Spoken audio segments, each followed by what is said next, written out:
ఏడు స్వరాలే ఏడు కొండలై వెలసిన కలియుగ విష్ణు పదం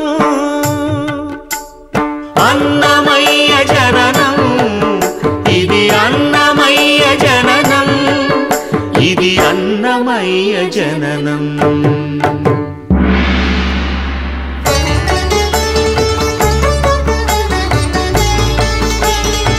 హరిషడ్వర్గము తెగనరికే హరి ఖడ్గం ఇది నందకము బ్రహ్మలోకమున బ్రహ్మా భారతి నాదాశీసులు పొందినదై